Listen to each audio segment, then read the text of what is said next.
Hello everyone. Today we're gonna discuss about ICPCR. This video includes introduction, principle, working, advantages, disadvantages, and applications of ICPCR. Introduction.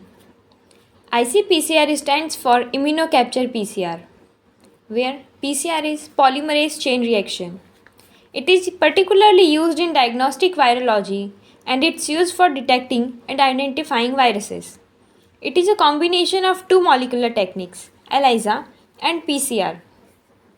The benefit is that we perform both the technique in a single microtiter plate. Principle. The principle behind ICPCR is utilizing the molecular technique ELISA and PCR. It works by coupling antibody specificity with DNA amplification. ELISA allows the high affinity binding of antibodies to the antigen and helps to capture the specific antigen. While during PCR, the captured antigen works as a substrate for detection and amplification. Working.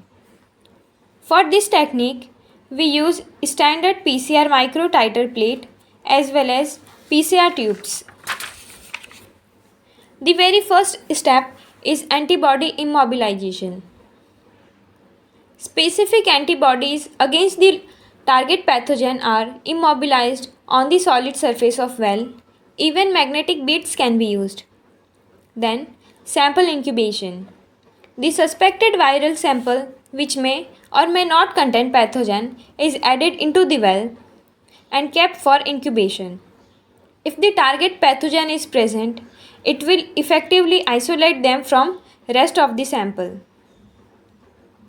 Further, washing is carried out to remove the unbound particle from the sample. Only captured pathogen will be left associated with antibody. Next step is nucleic acid extraction.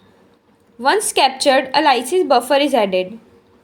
This buffer disrupts the viral envelope, essentially breaking open the captured virus particle.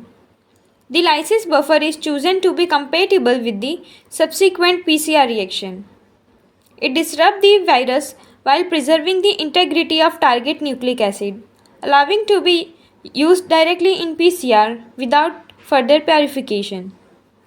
With the viral envelope broken open, the target nucleic acid is released, which can be DNA or RNA. If RNA, then additionally reverse transcriptase enzyme is added to convert viral RNA into cDNA. The final step is amplification, in which a specific primer with the PCR reagents are added into the well.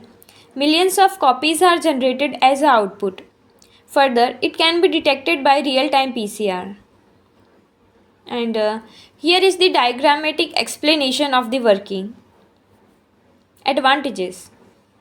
It is a sensitive, rapid and accurate method. It detects and identifies pathogen with high specificity and sensitivity. Even a small titer of pathogen can be identified by amplification. Disadvantages. Antibody dependency, because whole method is dependent on a specific antibody against the pathogen. It is more costlier. Combining two protocols makes it complex and time consuming. And also it is more sensitive. Applications.